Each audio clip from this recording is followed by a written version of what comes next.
The next talk will be given by, I hope I say this right, István Tasi, who received an undergraduate degree in cultural anthropology and a PhD in history from the, I'm definitely going to say this wrong, let's say Eötvös Loránd University. He also studied Vaishnav theology at the Bhaktivedanta College in Hungary and has since taught many courses there. He's authored books on science and spirituality, most notably Nature's IQ, which was published in 2009. And today he will be speaking to us on the topic of challenges of teaching Vedic cosmology at the college level. So once again, Prabhu, if you're online, we will send you a text via the Zoom chat when you have 5 minutes to go in your lecture. So if you see a message suddenly pop up, that is me telling you you have 5 minutes left. All right, thank you. Without further ado. Is everything all right technically? You can see my presentation now and hear it won't pop up and hear my voice. Yes. Anyway, we're having a sidebar chat here with the company. You may go.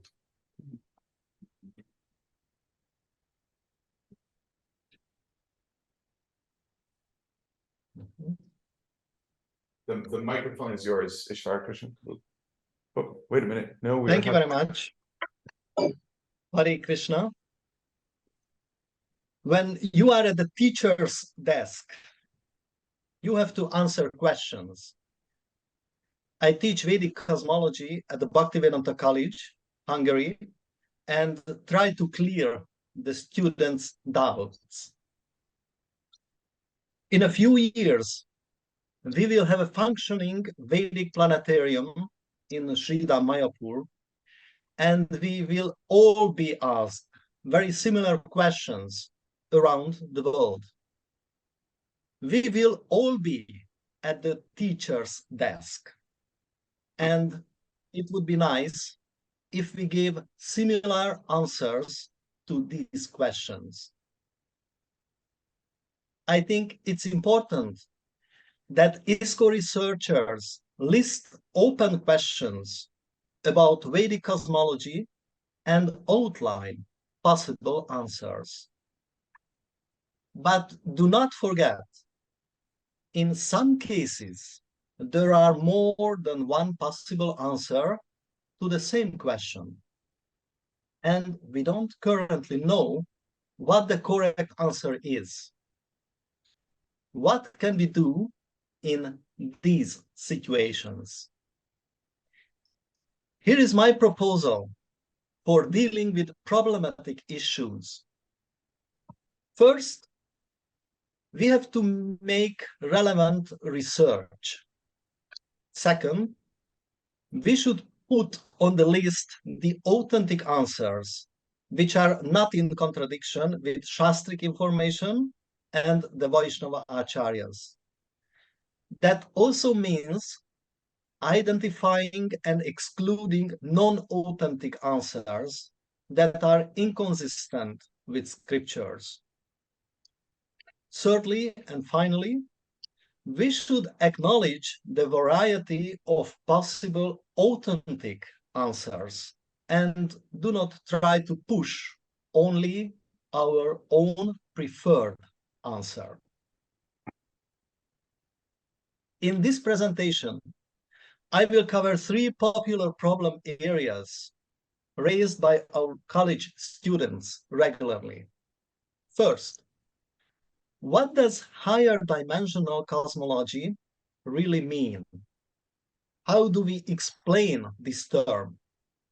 Second, the Earth's place and shape in Bhagavatam cosmology. Third, controversy outside and within ISKCON regarding the moon landing. Prabhu, on that note, I just want to interject real quick and let you know that if you're trying to scroll through your slides on the PowerPoint, we're not seeing them change. You're still on slide number 1 here. Really? Okay, really? I stop sharing and begin to share again. Okay. Maybe also once you start sharing, if you put the PowerPoint in presentation mode, it might go more smoothly. Yes, of course, it is. We do love it. This is not a commentary on anything you're saying. We are also sorry to interrupt. Okay, moment, please. I try to share it again.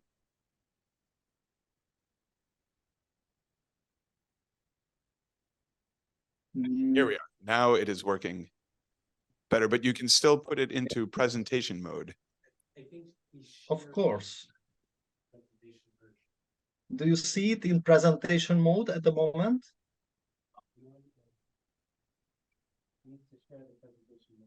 Do you see it in presentation mode at the moment? No. This is like a timeout. You have to give them extra time because of this. No, I tried to change it. Is it changing? No. You should have Prabhu, Szerintem we ott az we think előadói nézetet kapcsolt ki. Jó, Fönn középen a monitoroknál. okay. It will be all right. no, I think you have to come out of share, open your presentation mode, and then share the screen that is share the right screen. I think you're sharing a different screen. Is it No, okay now? No, you're sharing the same thing again. It's okay if you knows how to scroll down on using the side. You'll have to use your cursor on the side bar, scrolling between each. Try that. Okay. Yes, that's how you scroll. Okay. Okay, so I will use this method. Okay. Let's see the first topic. What are the higher dimensions? We have more distinct representations of the cosmos. One is the Puranic presentation of the universe with 14 planetary systems. Another one is the modern picture of the cosmos with billions of irregularly located galaxies. There are celestial bodies that appear in both views, such as the sun, the moon, the stars, and some planets. However, in the Puranic cosmos, there are also many celestial bodies and regions that are not discussed by modern science, such as the Bhumandala, upper and higher planetary systems, or the invisible planets, such as Rahu. The size and layout of the two systems also differ in many ways. In the Vedic worldview, subtle material elements exist, and even gross material elements can form more varieties of substances than modern physics considers. Therefore, certain planets and certain parts of the universe cannot be seen by human eye or by telescopes. In this sense, we can say that when we look at the sky, we only see the skeleton of the universe, the objects that our senses allow us to see. We do not see certain other forms of matter and energy, and we can say in one sense that they belong to another dimension. But the presence of imperceptible objects is not the only thing that distinguishes the Vedic universe from the modern representation of the universe. In the two systems, even the same celestial bodies, such as the sun, the moon, and the planets, have different sizes, distances, and relationships to each other, as according to modern astronomy. This means that celestial beings, like Brahma, other demigods, and sages, perceive the universe in a different way than we do. They see it as presented in the description of the 14 planetary systems in the Srimad Bhagavatam. BIHS currently has a great lecture series on the book Vedic Cosmography and Astronomy. In this book, Sadaputta Prabhu gave many examples of sages and demigods experiencing space in a different way than we do.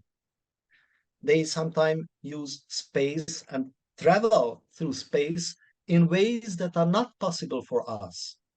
This means that they and we see the world differently and use the same material reality in different ways. In other words, space can work differently for us and for them. This is another interpretation of higher dimensions. The Puranic and scientific view of the universe cannot be harmonized within a standard three-dimensional concept of space. Rather, it seems that space itself is a more complex phenomenon and may appear differently to different living beings.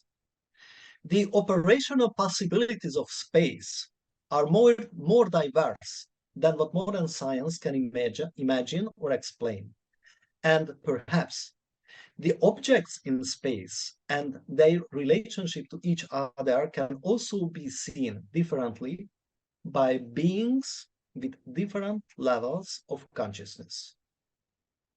It leads us to the second topic, the shape and place of the known Earth and its relationship to Bhumandala. According to modern understanding, according to the space photos, and according to geophysical literature, the Earth is a globe. But where does this Earth fit in the special system of Bhagavata cosmology? And what is the shape of the Earth in this divine vision of the universe? This question has interested and divided thinkers dealing with Puranic literature and astronomy for centuries, and in contemporary ISKCON too. I have came across three views in ISKCON regarding the position of the Earth.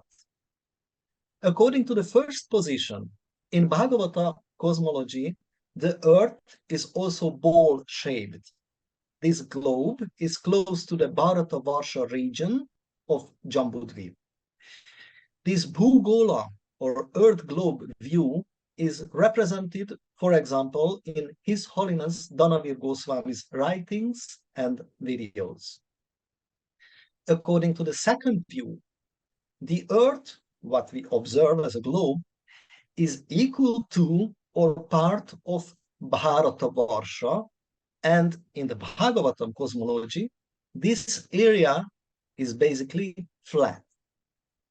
This approach assumes that the Earth, which we humans perceive as a sphere, in the higher vision of the demigods, is the horizontal area of Bharatavarsha in the middle of Bhumandala, specifically within the Jambudvip island.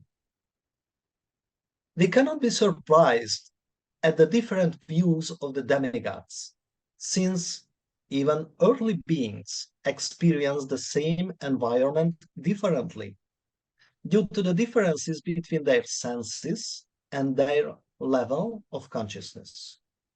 Moreover, according to this Bharatavarsha concept, the different perception of the shape of the Earth is caused by the fact that the demigods and we perceive the same reality differently, since the space of the universe works differently for beings of different levels of consciousness.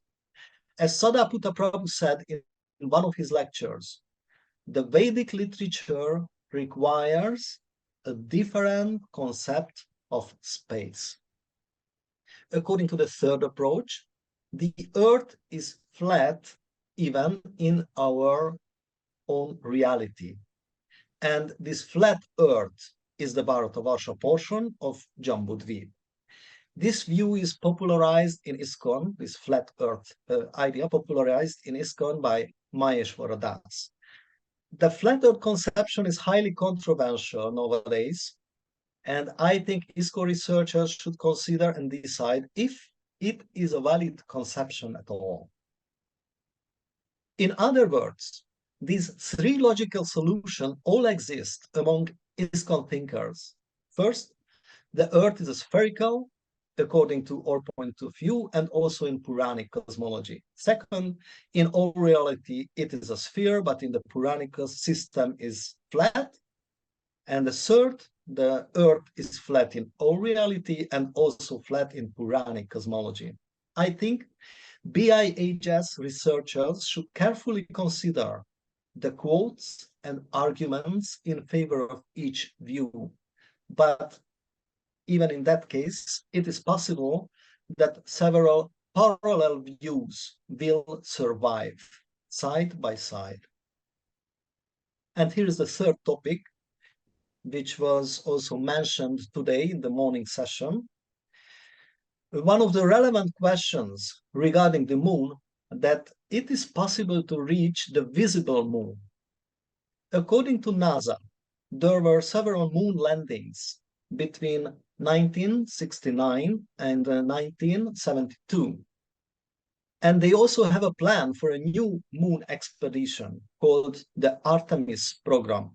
The launch was originally planned for 2025, but according to the recent news, it will be postponed by at least a year due to technical challenges. In the contemporary culture, there is an ongoing debate between moon landing deniers and the supporters. The main areas of discussions are the real technological possibilities of the age, the dangerous radiations surrounding the Earth, the authenticity of photos and videos, and wasn't it just part of a Cold War propaganda at all? This is a wide-ranging debate with countless arguments and counter-arguments, and it is difficult for a layman to decide who is right, because the claims on both sides are often difficult to verify. In 2006, NASA announced that the original footage of the trip to the moon had been accidentally erased from tape, and that only digitally modified footage was available. The disappearance of recordings, considered historic, also divided public opinion. Some thought it was an unfortunate coincidence, while others suspected that NASA was trying to hide something. Who knows? According to the Vedic writings, the moon is a heavenly planet with demigods and vegetation, and humans cannot enter there with their present bodies. Therefore, Srila Prabhupada often was skeptical about moon landing. But in his book and conversations, he made different claims on moon landing. He said, for example, that they went to the moon but bring back only some dirt. He also said that the astronauts were diverted to this desert area of the moon. In another passage, he said that maybe they went to the Rahu planet. And sometimes he also said that the moon landing was a hoax. In present-day ISKCON, I met two approaches regarding moon landing. According to the first one, we can say the orthodox view, moon landing was not real and in principle is not possible because of the extremely different circumstances and due to other problems arising from the Vedic cosmological concept. On the contrary, according to the other point of view, although we cannot go to the heavenly moon, we can reach the visible dusty moon. Of course, we can all form our own opinions. And for those who are interested, we can say that just as in the wider society, so within ISKCON, there are several positions regarding moon travel. If you have any comments about my presentation, please let me know. And I wish you a successful question and answer session at the gigantic teacher's desk at the TUVP. Thank you very much for your kind.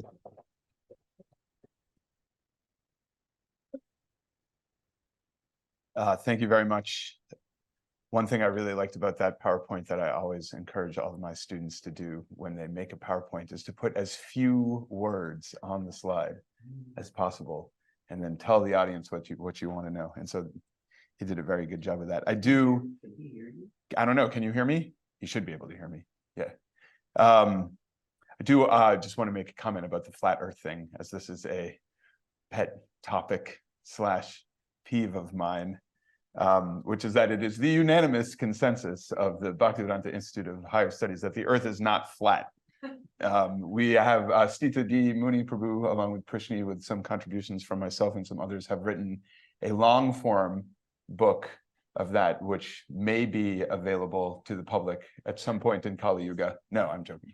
Is available online right now. I've also written a shorter form article, not terribly short, but shorter form article, and given a lecture on this topic in the context of the Leaps of Faith and Doubt seminar series that I gave back in the fall, where we look at the arguments for a flat Earth and the science that thoroughly debunks all of it. And so we encourage anybody who comes across a flat earther to not take them seriously. On that note, we're going to move on to the moon landing issue. I'm not going to touch. I will say this about the moon landing, though. It is a fact that some of the original recordings of the moon landing were erased, but this does not mean that all of the original recordings of the moon landing were released. Specifically, what was released was the first few minutes of Neil Armstrong supposedly walking on the moon. But all of the other videos, for example, the videos of the Lunar Command Module communicating with the landing vehicle, communicating with Houston during the whole process of the landing, those were not erased, and those were digitally restored by HBO a couple of years ago as part of a documentary that made. So the original footage is there for those of you that want to see if it was doctored